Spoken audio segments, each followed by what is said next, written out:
सत श्री अकाल है। आप इमेजिन करके देखो, एक बच्चा जिसने पूरे अपना बचपन इसी भेदभाव के साथ गुजारा हो कि वो कौन सी जाति में पैदा हो, उसको बाकी अपनी उम्र के बच्चों के साथ बैठने ना दिया गया हो, अलग से बिठाया गया हो, उसको जहां से सारे बच्चे पानी पीते हैं उस मटके से पानी ना पीने दिया गया, उसको पढ़ने की भी बहुत कम ही अपॉर्चुनिटीज मिली हो जिसका उसने मेहनत करके पूरा फायदा उठाया। इतनी मेंटल और फिजिकल डिस्क्रिमिनेशन देखने के बाद भी वो हार ना माना, एग्जामिनेशंस में स्कॉलरशिप लेने वो दुनिया की उस समय की दो बहुत बड़ी एजुकेशनल इंस्टीट्यूशंस में, लंदन स्कूल ऑफ इकोनॉमिक्स और कोलंबिया यूनिवर्सिटी जैसी इंस्टीट्यूशन से उन्होंने अपनी दो डॉक्टरेट की डिग्रीज ली। और फिर भी जब वो इंसान वापस अपने देश आया हो तो भी उसके साथ यही भेदभाव, उसको फाइलें फेंक के पकड़ाई गई हैं, उसको काम की जगह पर भी वहां से पानी ना पीने दिया जाए जहां से बाकी सब पीते। क्या रही होगी वो सोच। और फिर भी वो इंसान संघर्ष करता रहा, मरते दम तक। आप सब जान ही गए होंगे, मैं बात कर रहा हूं डॉक्टर भीमराव अंबेडकर जी। उनका जिंदगी भर का सारा संघर्ष जाति व्यवस्था के खिलाफ था। अब सोच के देखो कि एक समय में हमारा देश, हमारा समाज जो ज्ञान को पूजता था, हिंदू धर्म के सबसे बड़े पंडित आदि शंकराचार्य जी भी एक चंडाल के पैरों में झुक गए थे जब उसने तर्क और ज्ञान की बात की। और वही समाज इतने अक्लमंद, इतने मेहनती, इतने हुनर वाले व्यक्ति को इज्जत नहीं दे पा रहा, एक पूरे समाज को इज्जत नहीं दे पा रहा। और जब इतनी सब सहने के बाद कितना गुस्सा होगा उस व्यक्तित्व में। फिर भी जब उस इंसान के पास ताकत आई अब कानून लिखने की, तो उसने सबको बराबर अधिकार दिया। बताओ ना माँ, हम लोगों को जातियों में किसने बांटा? मुझे नहीं पता, बस सब लोग मानते हैं किसी किताब में लिखा होगा। किताब में गलत लिखा होगा तो क्या गलत ही मानेंगे?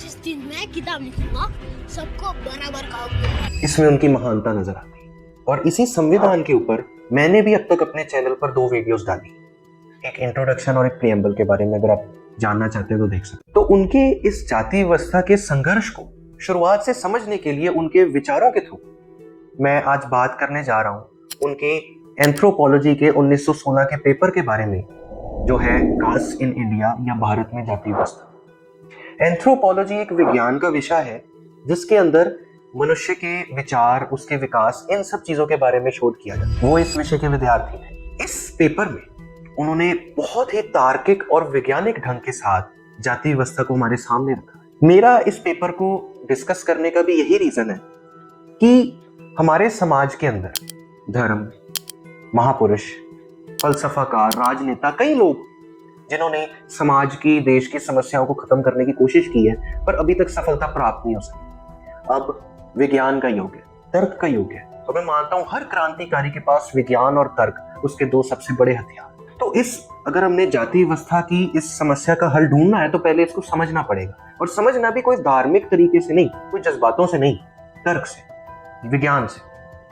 और अंबेडकर जी का ये पेपर बहुत ही वैज्ञानिक और तार्किक ढंग हमारे आगे रखता है कि जाति व्यवस्था की उत्पत्ति, उसकी संरचना और उसका विकास कैसे हुआ। तो चलते हैं इस पेपर की तरफ। अंबेडकर जी इस बात से शुरू करते हैं कि भारतीय समाज जो है वो कई सारी विदेशी नस्लों का मिश्रण है। आर्यन, द्रविड़, मंगोलियंस, खेतियन, कई सारी नस्लें। और फिर भी हमारा समाज सांस्कृतिक तौर पर बहुत एक है। हमें हमारे देश के अलग अलग जगहों पर रहते जो लोग हैं उनके रंग रूप से भी यह साफ हो जाता है कि कई सारी नस्लों का हमारा देश का समाज एक मिश्रण है।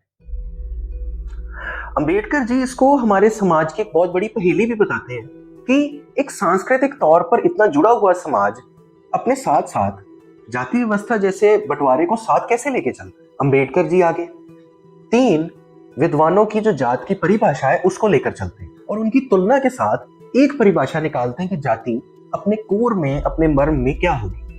और वो कहते हैं कि एक जाति से यही मतलब हो सकता है कि वो एंडोगेमी प्रैक्टिस करे। एंडोगेमी होता है अपने समूह, अपने ग्रुप के बीच में ही शादी करे। अंबेडकर जी कहते हैं कि अगर एक ग्रुप एंडोगेमी प्रैक्टिस करना चाहता है तो उसके वो ये सुनिश्चित करना होगा कि उसके अंदर मर्द और औरतों की गिनती बराबर है, तभी तो वो आगे वंश अपना आगे लेके जा पाएगा। और इसके लिए वो कारण देते हैं, वो ऐसे तरीके देते हैं जिससे अगर समाज के अंदर, उस ग्रुप के अंदर मर्दों और औरतों की गिनती बढ़े या घटे तो वो क्या क्या तरीके अपनाएं जिससे वो गिनती बराबर रहे और वो एंडोगेमी प्रैक्टिस कर सके। और इसको वो बहुत ही तार्किक तरीके से समझाते हैं और हमको भी ये देखने को मिलता है कि हमारे समाज की कितनी कुरीतियों की जड़ जाति व्यवस्था है। तो चलो पहले चलते हैं कि अगर औरतों की गिनती उस ग्रुप के अंदर बढ़े तो क्या कर सकता है समाज। अंबेडकर जी कहते हैं पहली चीज तो ये कि मरे हुए पति के साथ औरत को भी जला दे, पर ये कोई बहुत सिविल, कोई बहुत सभ्य तरीका नहीं है। इसलिए दूसरा तरीका ये है कि एक विधवा हुई स्त्री के ऊपर उसका विधवापन जबरदस्ती थोप दिया जाए, उसके बाल काट दिए जाएं, सफेद कपड़े पहनाना, समाज से बहिष्कृत करके रखना, ये चीजें उस औरत के ऊपर थोपी। ये सब करना जरूरी इसलिए है कि अगर एक विधवा औरत अपने समूह के अंदर, अपने ग्रुप के अंदर शादी करती है तो बाकी शादी के योग्य औरतों के लिए मर्दों की गिनती घट जाती है, और अगर वो अपने ग्रुप के बाहर शादी करती है तो जाति व्यवस्था को खतरा है। इसलिए ये दो तरीके हैं, या तो मरे हुए पति के साथ ही जलाकर मार देना या फिर उस पर विधवापन थोप देना। इससे औरत की गिनती मर्दों के बराबर रह सकती है। अगर हम इस बात पर आए कि मर्दों की गिनती अगर बढ़े तो क्या करना चाहिए समाज को, तो अम्बेडकर जी कहते हैं कि मर्दों को तो मरी हुई पत्नी के साथ नहीं जलाया जा सकता, क्योंकि मर्द समाज की या अपने उस जाति की सुरक्षा के लिए एक बहुत जरूरी चीज, उस जाति को अपनी सुरक्षा भी करनी है, उसके लिए उसे मर्द चाहिए। तो वो तरीका देते हैं कि जो मर्द है उसको या तो ब्रह्मचारी बनना पड़ेगा, पर एक ब्रह्मचारी मर्द जो शादी नहीं कर रहा वो समाज के अधीन ही क्यों रहेगा, जिसका परिवार ही नहीं है वो समाज पर डिपेंडेंट कैसे। तो इसलिए यही एक तरीका बचता है कि उस आदमी की शादी एक ऐसी स्त्री से कर दी जाए जो भी शादी के लायक हुई नहीं। इससे एक तो वो मर्द समाज के अधीन भी रहेगा और बाकी जो औरतें हैं उनके लिए मर्दों की गिनती भी ठीक रहेगी। तो इन तरीकों के साथ अम्बेडकर जी समझाते हैं कि एक समूह, एक ग्रुप एंडोगेमी प्रैक्टिस कर सकता है। और हमको ये देखने को मिलता है कि हमारे हिंदू समाज की कितनी कुरीतियां, सती प्रथा, बाल विवाह, विधवा औरतों को बहिष्कृत करके रखना, ये सब जाति व्यवस्था से ही निकली हैं, ताकि वो समूह आदमी और औरतों की गिनती बराबर रख सके, उससे एंडोगेमी प्रैक्टिस हो सके और जाति सुरक्षित रहे। इसके बाद अंबेडकर जी इस सवाल की तरफ बढ़ते हैं कि जाति की उत्पत्ति कैसे हुई हो, और वो एक इनडायरेक्ट वे में कहते हैं कि इसके जिम्मेदार जरूर ब्राह्मण ही रहे होंगे। सबसे पहले शुरुआत ब्राह्मणों ने की होगी, क्योंकि ये जो तीन प्रथाएं हैं, सती प्रथा, बाल विवाह और विधवा को बहिष्कृत करना, ये सबसे ज्यादा ब्राह्मणों में ही माने जाते हैं, और बाकी जातियों ने या बाकी समाज ने ब्राह्मणों की नकल कर कर ही इस चीज को अपनाया होगा। अंबेडकर जी आगे ये भी कहते हैं कि ये बात मुमकिन नहीं है कि सिर्फ मनु के लिख देने की वजह से समाज ने अपने आप को जातों के अंदर बांट लिया होगा। मनु ने जरूर सिर्फ इस चीज को कानून में डाला होगा कि जाति व्यवस्था जैसा कुछ होना चाहिए, और ये भी कहना सही नहीं है कि ब्राह्मणों ने जबरदस्ती इस जाति व्यवस्था को बाकी समाज पर थोप दिया, क्योंकि सिर्फ एक ग्रुप के लिए पूरे समाज को बांट देना कोई मुमकिन चीज नहीं लगती। जरूर ये व्यवस्था पहले से ही चलती आ रही होगी और ब्राह्मणों ने सिर्फ धार्मिक कारण दिए होंगे इसको ऐसा करने के, ये बंटवारा करने के। अंबेडकर जी कुछ वेस्टर्न इंटेलेक्चुअल्स की इस चीज पर आलोचना भी करते हैं, जिन्होंने कहा था कि जाति व्यवस्था काम के आधार पर, पलायन के आधार पर, क्रॉस ब्रीडिंग और धार्मिक विश्वास के नाम पर हुई हो। क्योंकि अंबेडकर जी कहते हैं कि अगर ये सब सच होता तो ये चीज बाकी दुनिया में भी देखने को मिलती, सिर्फ भारत में नहीं, पर ये सिर्फ यही देखने को मिलता है, इसलिए ये कारण सही नहीं। आगे अंबेडकर जी फिर अपना मत देते हैं कि जाति व्यवस्था कैसे फैली होगी बात। वो कहते हैं कि जरूर ब्राह्मणों ने ही इसको सबसे पहले किया होगा, और ब्राह्मण सबसे ऊंचा वर्ग था, उनको वो सबसे ज्यादा माना जाता था, इसलिए उनकी नकल कर कर बाकी जातियों ने इस चीज को अपने अंदर लाया। और वो कहते हैं कि जब भी एक ग्रुप अपने आप को समाज से अलग करता है तो वो दो ग्रुप बनाते हैं। जैसे अगर ब्राह्मण अलग हुए तो एक तो ब्राह्मण का ग्रुप हो गया और एक गैर ब्राह्मण, फिर उन गैर ब्राह्मणों में यही चीज हुई होगी कि एक ग्रुप ने अपने आप को अलग, और हर ग्रुप अपने आप में एंडोगेमी प्रैक्टिस कर रहा है, इसलिए वो ग्रुप सुरक्षित है, वो ग्रुप करप्ट नहीं हो रहा।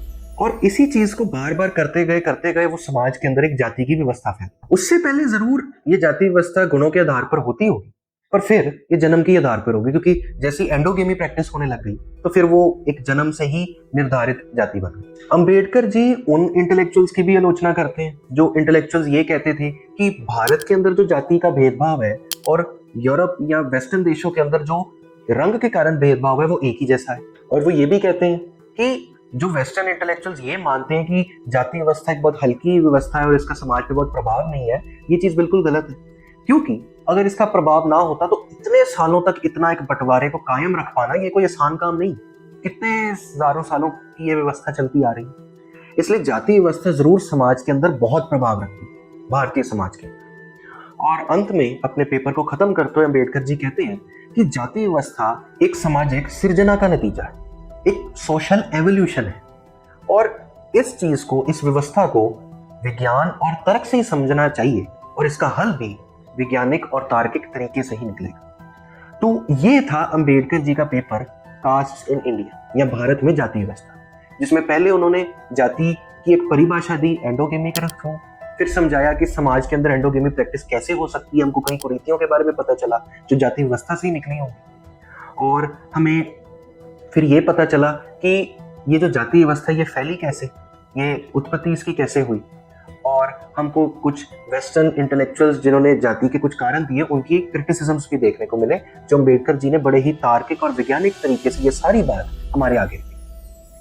अब अगले वीडियो में इसी चीज को कंटिन्यू करते हुए मैं अंबेडकर जी की एक और रचना एनहाइलेशन ऑफ कास्ट या जाति व्यवस्था का खात्मा, इसके बारे में आपसे बात करते हैं। जो स्थान कम्युनिस्ट मैनिफेस्टो पूरी की पूरी कम्युनिज्म मूवमेंट में रखता है, वही स्थान ये एनहाइलेशन ऑफ कास्ट का जो ये डॉक्यूमेंट है ये हमारे देश के कास्ट मूवमेंट के अंदर रखता है, दलित राइट्स मूवमेंट के अंदर रखता है। इसके अंदर अंबेडकर जी ने बाकमाल तर्क दिए, जिससे उन्होंने कास्ट सिस्टम के अगेंस्ट, चतुर्वर्ण के कॉन्सेप्ट के अगेंस्ट और कई चीजों के बारे में उन्होंने बड़े ही लॉजिकल तरीके से हमारे आगे अपने आर्ग्यूमेंट्स रखे। तो अगली वीडियो में हम उनकी ये रचना एनहाइलेशन ऑफ कास्ट के बारे में बात करें। तब तक के लिए हमें दीजिए इजाजत।